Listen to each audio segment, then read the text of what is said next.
Hindi class 4। आज हम हिंदी व्याकरण एवं रचना से लेसन नंबर 1 हमारी भाषा पढ़ेंगे।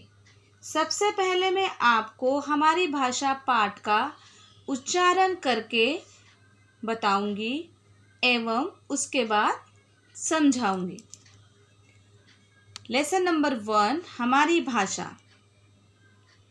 बच्चों, क्या आपने कभी सोचा है कि जब हमारे पूर्वजों को पढ़ना लिखना और ठीक से बोलना नहीं आता था, तब वे अपनी बात कैसे एक दूसरे तक पहुंचाते होंगे?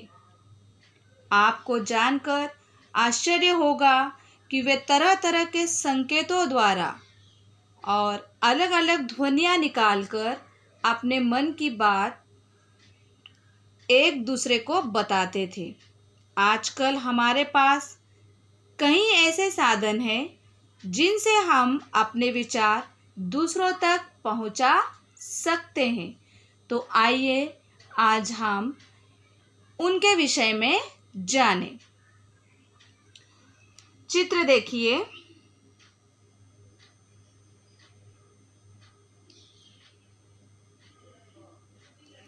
दादाजी, आप क्या कर रहे हैं? बेटे, तुम लोगों के लिए पेड़ लगा रहा हूँ।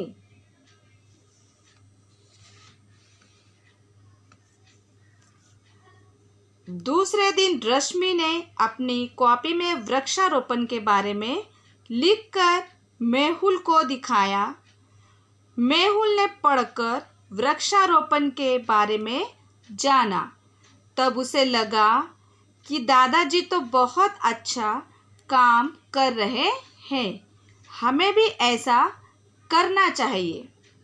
दूसरे दिन बच्चों ने भी पौधे लगाए। तो इस प्रकार दादाजी ने बोलकर अपनी बात बताई। बच्चों ने सुनकर दादाजी की बात को समझा। रश्मि ने लिखकर वृक्षारोपण के बारे में बताया। मेहुल ने पढ़कर वृक्षारोपण के बारे में समझा। तो यह है हमारी भाषा।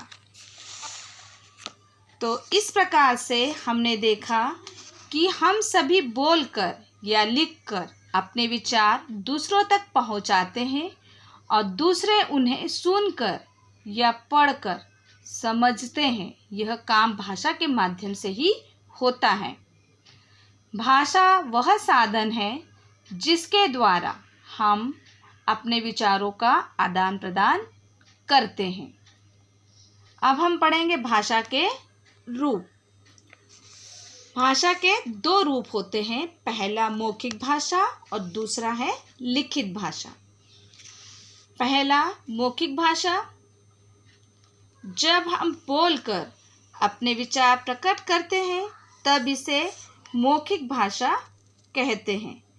मौखिक भाषा में हम सुनकर भी दूसरों के विचार जानते हैं, जैसे रेडियो सुनना, भाषण देना, टेलीफोन पर बातें करना आदि मौखिक भाषा के उदाहरण हैं। दूसरा लिखित भाषा।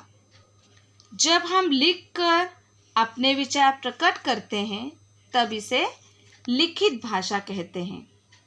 लिखित भाषा में हम पढ़कर भी दूसरों के विचार जानते हैं। लिखित भाषा स्थायी होती है। इसे सीखने के लिए हमें बहुत अधिक प्रयत्न करना पड़ता है, जैसे पत्र लिखना, कविता लिखना, पुस्तक पढ़ना लिखित भाषा के उदाहरण हैं। तो इस प्रकार से हमने भाषा के रूप पढ़े, मौखिक भाषा और लिखित भाषा। इसी प्रकार मौखिक भाषा को हम भाषा के इस रूप में बोलकर या सुनकर विचारों का आदान प्रदान होता है, वैसे ही लिखित भाषा में भाषा के इस रूप में पढ़कर या लिखकर हम अपने विचारों का आदान प्रदान करते हैं। तो ये है हमारी भाषा के रूप।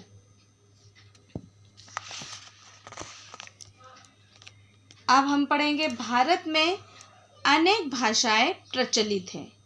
हमारे संविधान में 22 भाषाओं को सरकारी कामों के लिए मान्यता दी गई है, जो इस प्रकार हैं: हिंदी, तमिल, पंजाबी, उर्दू, मलयालम, संस्कृत, कोंकणी, मणिपुर, बंगला, कन्नड़, संथाली, बोडो, असमिया, मराठी, मैथिली, डोंगरी, तेलुगु, गुजराती, ओडिया, कश्मीरी, सिंधी, नेपाली। ये है हमारे भारत देश की भाषाएं, जिसको कि हमारे संविधान ने सरकारी कामों के लिए मान्यता दी है। भारत में सबसे अधिक बोली जाने वाली भाषा कौन सी है? हिंदी। हिंदी हमारी राजभाषा है। हम प्रतिवर्ष 14 सितंबर को हिंदी दिवस के रूप में इसे मनाते हैं। तो हमारे देश में सबसे ज़्यादा हिंदी बोली जाती है और विभिन्न भाषाएं संसार में भी बोली जाती है, जो इस प्रकार है: संसार में अनेक भाषाएं बोली और समझी जाती है, जैसे अंग्रेजी, फ्रांसीसी, जर्मन, जापानी, चीनी, रूसी, संस्कृत, हिंदी आदि। तो ये है हमारे संसार की अनेक